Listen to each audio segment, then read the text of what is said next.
Hi everybody, hello students, how are you. आज हम लेते हैं चैप्टर 2 का 11 biology, chapter 2 biological classification part second, यानी सेकंड वीडियो है। इससे पहले वाली वीडियो के अंदर अपन ने बात करी थी classification systems, 2 kingdoms classification, 3 kingdom classification, then after 4, 5 and 6 classification friends. और मैंने प्रॉमिस किया था कि फर्स्ट वीडियो के अंदर मैंने प्रॉमिस किया था कि सेकंड वीडियो के अंदर विटेकर 5 किंगडम सिस्टम के बारे में और क्राइटेरिया और उसकी डिटेल्स के बारे में, बेसिक क्राइटेरिया कौन कौन से लिए गए वो हम उनके बारे में पढ़ेंगे, right. So let's start our today's topic, Whittaker's 5 kingdom classification. 5 kingdom classification नाम से पता चल रहा है बेसिकली कुछ क्राइटेरियाज इसके अंदर यूज किए गए। मैं पहले बोल दूं कि विटेकर का ये क्लासिफिकेशन मेथड जो सिस्टम था वो टोटली बेस्ड था morphological characters plus anatomical characters, जिन्हें इंटरनल कैरेक्टर्स कहते हैं, और कुछ अदर क्राइटेरियाज और लिए गए थे। ये सब कुछ मिला करके एक अनाउंसमेंट करता है कि बेसिकली ये क्लासिफिकेशन सिस्टम एक natural classification system, that called natural classification system, क्योंकि इनके अंदर मॉर्फोलॉजिकली इनके बाहर से सुपरफिशियल कैरेक्टर्स, anatomical मतलब internal characters और other characters or aspects also taken during the classification of this method. That's why the Whittaker's 5 kingdom classification also known as natural category of the classification, right? अब हम बात करें, so we will take all the details. We will take all the details about the 5 kingdom system. So we will try to compare some criterias, but in a brief account, the basics, main criteria taken during the classification of these methods. So हम ये कह सकते हैं कि कौन कौन से criterias हैं। बेसिकली आपके सामने क्राइटेरिया है, पहला है सबसे पहले सेल का type. Cell type, basically cell type 2 तरह के सेल्स हैं। यदि सेल्स हम ले रहे हैं यहाँ पर prokaryotic cells and eukaryotic cells. If any cells has a particular definite kind of nucleus, well bounded nucleus, and cell organelles are also present. Such kind of nucleus called eukaryotic nucleus, or such cells called eukaryotic cells. तो 2 तरह की sales होगी, prokaryotic cells and eukaryotic sales. Prokaryotic cells में nucleus absent होता है, cell organelles absent होते हैं। और सेकंड नंबर जो यूकैरियोटिक होता है उसमें डेफिनेट न्यूक्लियस यानी कि well bounded nucleus along with different cell organelles also present. So cell का टाइप लेते हुए सबसे पहला क्राइटेरिया अनाउंस किया गया सेल टाइप। उसके बाद बात करें न्यूक्लियस। सेल के टाइप के अकॉर्डिंग हम ये भी कहा कि basically undeveloped cell and developed cell. Undeveloped cells को प्रोकैरियोटिक सेल्स कहते हैं और डेवलप्ड सेल्स को यूकैरियोटिक सेल्स कहते हैं। ये दोनों चीजें हमने किस बेसिस पे बताए? On the basis of nucleus. So nucleus का यहाँ पर होगी। उसके बाद बात करें अपन cell wall. Cell wall fungus में भी होती है, बैक्टीरिया में भी होती है, प्लांट में भी होती है। बेसिकली देखा जाए तो मोनेरा के कुछ कैंडिडेट्स के अंदर भी सेल वॉल होती है। तो इसको कंपेयर करें तो सेल वॉल की प्रेजेंसी के हिसाब से चिटिनस जो सेल वॉल होती है वो फंगस में होती है। पेप्टिडोग्लाइकन जो बैक्टीरिया के अंदर प्रोटीन की बनी हुई सेल वॉल होती है। सेलुलोज की जो made of cell wall present in plants, and of course animals does not possess any kind of cell wall. So ये क्राइटेरिया यहाँ पर लिया गया था। फोर्थ था न्यूट्रिशन। न्यूट्रिशन बेसिकली देखा जाए और ओवर न्यूट्रिशन के अंदर यदि कैटेगरी बनाए तो 2 कैटेगरी होती है, basically autotrophic mode of nutrition and heterotrophic mode of nutrition. Autotrophic जो परफॉर्म कर सकते हैं photosynthesis, by photosynthesis they can convert in organic chemical compounds into complex organic compounds using some chemical reactions, using some sunlights, right? इस हिसाब से autotrophs basically 2 type के हो गए। केमिकल रिएक्शन की प्रेजेंस में ऑटोट्रॉप्स हो गए तो कीमो ऑटोट्रॉप्स, एंड सनलाइट की प्रेजेंस के अंदर ऑटोट्रॉप्स हैं तो उनको बोलेंगे हम फोटो ऑटोट्रॉप्स, राइट। तो इस तरह का autotrophic mode of nutrition. Second हम बात करें यहाँ पर एनिमल्स के अंदर, या बेसिकली हम कहें न्यूट्रिशन का जो सेकंड मोड है वो हेटेरोट्रॉपिक है। Heterotrophic means they are not able to obtain the food, they are not able to perform the photosynthesis or any kind of chemical reaction. So finally they depends on another others living organisms पर अपना nourishment के लिए depend करते हैं. तो इसको heterotrophic कहेंगे. Heterotrophic में आ जाते हैं आपके holozoic, जो एलिमेंट्री कैनाल रख रहे हैं, जो ब्रेकिंग करते हैं, उन डाइजेस्ट करते हैं, एब्जॉर्ब करते हैं, तो ये हॉलोजोइक हो गया. पैरासाइट जो टोटली दूसरों पर डिपेंड करते हैं उनकी बॉडी के अंदर या बॉडी के बाहर रहते हुए. बेसिकली ये पैरासाइट एंडो पैरासाइट हो सकता है और एक्सो पैरासाइट्स भी हो सकता है. उसके अकॉर्डिंग थर्ड नंबर जो मोड ऑफ न्यूट्रिशन है उसको सैप्रोट्रॉपिक या सैप्रोफिटिक टाइप का मोड ऑफ न्यूट्रिशन कहते हैं, जिसके अंदर मोड ऑफ न्यूट्रिशन में फंगस का एग्जांपल बेस्ट एग्जांपल है. तो fungus particular during the mode of nutrition saprophytic they can perform the chemical reaction for obtaining their food from dead and decaying organic substance. तो ये nutrition का एक criteria हो गया यहाँ पर. Organizations means they are even unicellular living organisms, they are multicellular living organisms, they are made up only a single cell or otherwise they are made up of the numerous cells, right? Multicellular living organisms, right? Organization के अलग अलग levels हो सकते हैं. Body के अंदर unicell है मतलब सिंगल सेल हो गया. यदि बॉडी के अंदर मल्टी सेल है तो मल्टी सेल के अंदर उसका लेवल्स है, वो टिश्यू का भी बना हो सकता है. उसका बॉडी टिश्यू का बना हो तो सिमिलर टिश्यूज हैं वो ऑर्गन्स भी बना सकते हैं. सिमिलर ऑर्गन्स और टिश्यू मिलकर के हैं वो ऑर्गन सिस्टम लेवल्स बना सकते हैं. तो इस हिसाब से इससे पहले वाले वीडियो के अंदर या बेसिकली अपन देखें कि ये सारी चीजें, यदि हम लेवल्स की बात करूं तो लेवल्स को यहाँ पर डिस्क्राइब कर दूं. ऑर्गेनिजम्स को जो लेवल्स हैं वो लेवल्स क्या क्या हो सकते हैं. फर्स्ट लेवल्स के अंदर आ जाता है प्रोटोप्लाज्मिक लेवल, यानी कि एक सिंगल सेल से बना हुआ लिविंग ऑर्गेनिजम्स के अंदर प्रोटोप्लाज्म मेल लेवल्स क्रिएट करता है जिससे उसकी बॉडी ऑर्गेनाइज्ड होती है. सेकंड नंबर आ गया इसके अंदर मल्टीसेलुलर लिविंग ऑर्गेनिजम जिनके अंदर सेल्स ही होती, टिश्यू नहीं होते, तो उनका बॉडी लेवल हो गया सेलुलर. इसके अंदर एग्जांपल हम ले लेंगे अमोइबा का, इसमें एग्जांपल ले लेंगे स्पाइरोगाइरा का, और स्पॉन्जेस भी इसी के अंदर आएंगे. थर्ड नंबर ले अपन, थर्ड नंबर में टिश्यू लेवल ऑर्गेनाइजेशन यानी multicellular. Even they are multicellular but the same kind of cells can perform in a group, such group called tissue. तो इस तरह का जो एग्जांपल्स आएगा उसके अंदर आ जाएंगे आपके सिलेंट्रेटा, जिसे हम निडेरिया भी कहते हैं, निडेरियंस के अंदर आपका एग्जांपल हो जाता है हाइड्रा. और इसके बाद है ऑर्गन सिस्टम लेवल. नॉन कोडेट्स में इसके बाद आने वाले सभी लिविंग ऑर्गेनिजम्स के अंदर आ गया platyhelminthes flatworm, aschelminthes roundworm, annelida basically earthworm जिसमें आ गया, आर्थ्रोपोडा कॉकरोच और इंसेक्ट्स आ जाते हैं, मॉलस्का जिनके अंदर आ जाती है ऑक्टोपस, स्टारफिश आ गया उसके बाद नॉन कोडेट्स में, और even all कोडेट्स living organisms animals from the all chordates groups also can be considered as the system organ system levels of organizations. So these are the criterias, these are the criterias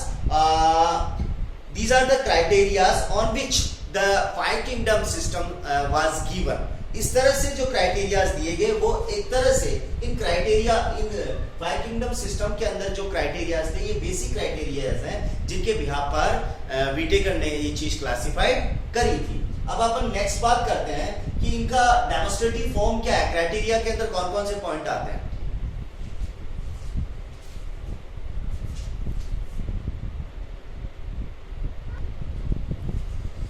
run to the next topic.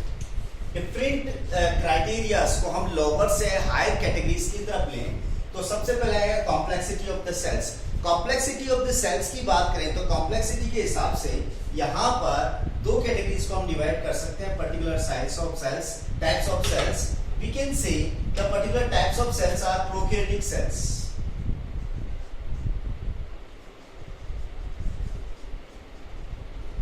Prokaryotic types of cells and living organisms, they are called unicellular. If they possess prokaryotic type of cells, if they are unicellular, of course, उनको रखा गया किसमें, एक category के अंदर जिसको कहा गया Monera. That's why they are placed in Monera, prokaryotic types. उसके बाद बात करें complexity of the organism.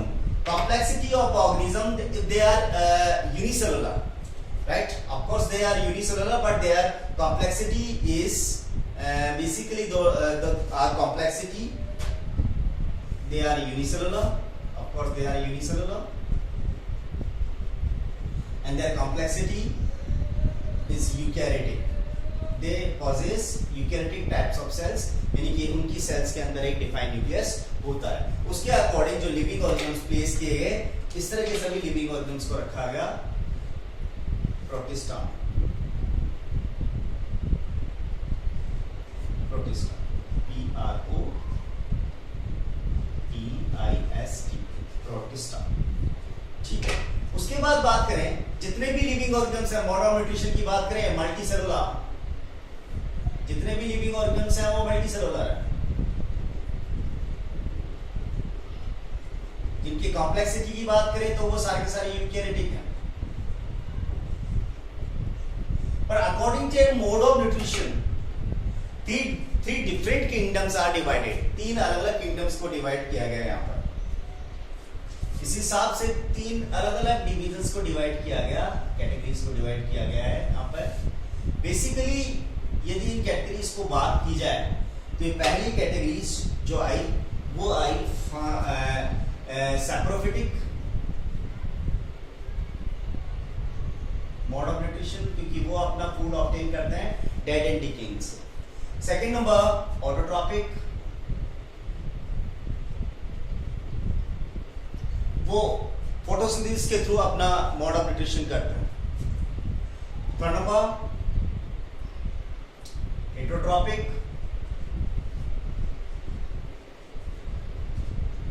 they can obtain the food from their food from other living organisms, right? इसके अकॉर्डिंग तीन अलग अलग यहाँ पर किंगडम्स देखे। saprophytic living organisms, such kind of the living organisms are placed in a particular kingdoms that called fungi. Autotrophic mode of nutrition, the particular living organisms that are showing such kind of all living organisms are placed in a kingdom that called plantae. The rest of Animalia, animals, because they are all heterotrophic mode of nutrition, in which parasitic mode of nutrition, symbiotic mode of nutrition, holozoic mode of nutrition comes. इस type के जो living organisms आते हैं वो आ गए यहाँ पे। तो मैं बात करूं कॉम्प्लेक्सिटी की बात करता हूं तो सबसे सिंपल टाइप का ये हुआ, उससे और कॉम्प्लेक्स ये हुआ, और उससे और ज्यादा कॉम्प्लेक्स ये हुआ, और कॉम्प्लेक्सिटी धीरे धीरे बढ़ती चली जा रही है। मैं यदि मैं ऑर्गेनाइजेशन लेवल्स की बात करूं तो यहाँ पर लेवल्स का ऑर्गेनाइजेशन है वो प्रोटोप्लाज्मिक है, यहाँ पर है सेलुलर लेवल, और उसके बाद आ गया आपका टिश्यू से आगे ऑर्गेनेड सिस्टम लेवल्स का ऑर्गेनाइजेशन, राइट। अब हम बात करें let's see the characteristics of these groups or individual kingdoms के अंदर, 5 किंगडम सिस्टम के अंदर जितने भी पर्टिकुलर किंगडम्स दिए गए उनको हम कंपेयर करेंगे। किस कंपेयर यहाँ पर न्यूट्रिशन के यहाँ पर क्या वो कैसे कंपेयर किया जा सकते हैं different 5 kingdoms, cell wall, nutrition, reproduction, cell complexity, cell type, nucleus, इस तरह के क्राइटेरियाज लेकर के हम उनको। Now characteristics comparison between the different kingdoms, Monera, Protista, fungi, plantae, and Animalia. These criteria, according to these criteria, on the basis of the criteria, we have to compare these all the 5 kingdoms, right? First, हम बात करूँ यहाँ पर Monera, Protista, fungi, plantae, and Animalia. Cell means यहाँ पर एक single cell है। Monera में single cell है, unicellular. Protista also single cell. But fungi, plantae, Animalia, these all are multicellular, because multicellular होने की वजह से इनको मेटाफाइटा और मेटाजोआ नाम से भी जाना जाता है। यदि वो प्लांट्स और फंगी है तो मेटाफाइटा, और एनिमल्स है तो उन्हें मेटाजोआ के नाम से जाना जाएगा। न्यूक्लियस की बात करूं, मोनेरा में प्रोकैरियोटिक कंडीशन है, pro means primitive types of cells और न्यूक्लियस। तो प्रिमिटिव टाइप के न्यूक्लियस हो गए यहाँ पर प्रोकैरियोटिक, बाकी सारे के सारे यूकैरियोटिक सेल्स हैं। यूकैरियोटिक न्यूक्लियस, सबके अंदर यूकैरियोटिक न्यूक्लियस है। आप प्लांटी माने, फंगस माने, ये सभी के अंदर यूकैरियोटिक हो गया। तो ये मल्टीसेलुलर हो गया, ये multicellular, this one multicellular and this eukaryotic, protista eukaryotic, eukaryotic, fungi eukaryotic, Plantae eukaryotic and Animalia also eukaryotic. This is the comparison, ये हमने कंपैरिजन किया है, इनको सेपरेट कर देते हैं इस तरह से, इससे आपको समझने में आसान है। ऑर्गेनेल्स की बात करूं, प्रोकैरियोटिक टाइप ऑफ सेल्स है। The prokaryotic types of cells does not possess well definite nucleus, means they are prokaryon, they are prokaryotic because the nucleus or nuclear materials are not surrounded by a fixed or definite nuclear membrane, यानी कि उनके अंदर nuclear membrane नहीं होती। जब nuclear membrane नहीं होती है तो cell organelles भी नहीं होंगे। So all well bounded developed types of definite cell organelles are absent like mitochondria, chloroplast, ये सब कुछ एब्सेंट होते हैं। तो मैं बात करूं मोनेरा की, तो मोनेरा के अंदर ये ऑर्गेनल्स है वो वेल बाउंडेड ऑर्गेनल्स हैं, एब्सेंट होते हैं। बाकी सब के अंदर protista, fungi, Plantae, Animalia, these all have well definite complex types of cell organelles like mitochondria, chloroplastid, vacuole, ribosome, endoplasmic reticulum, Golgi body, etc. etc. Right? Cell wall. तो Monera में bacteria आते हैं और बैक्टीरिया के अंदर जो cell बनी होती है वो बनी होती है पैप्टिडोग्लाइकन,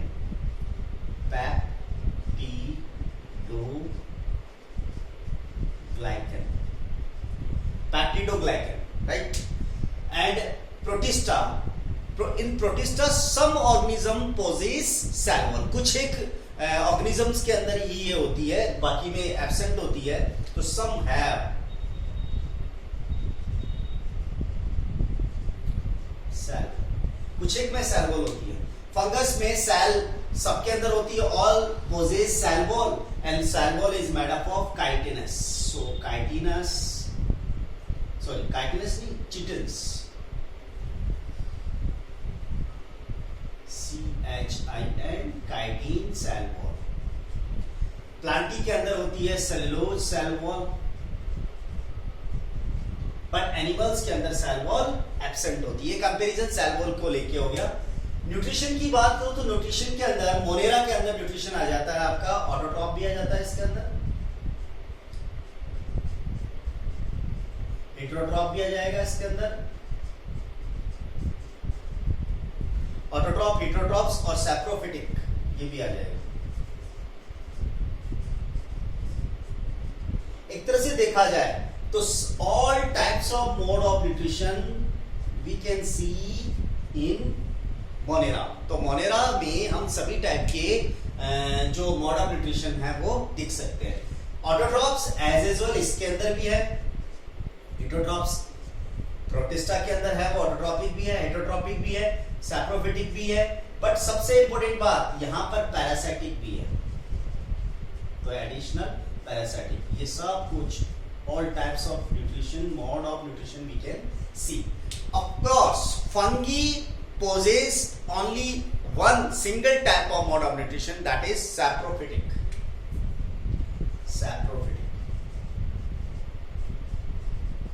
As we know, saprophytic is the mode of nutrition in which the organism obtain their food from dead and decaying organic substance. Decomposition करते हैं, सड़ाते हैं, गलाते हैं उनको। प्लांट्स के अंदर है वो मोड ऑफ न्यूट्रिशन ऑटोट्रॉपिक होता है, और एनिमल्स के अंदर होता है हेटेरोट्रॉपिक।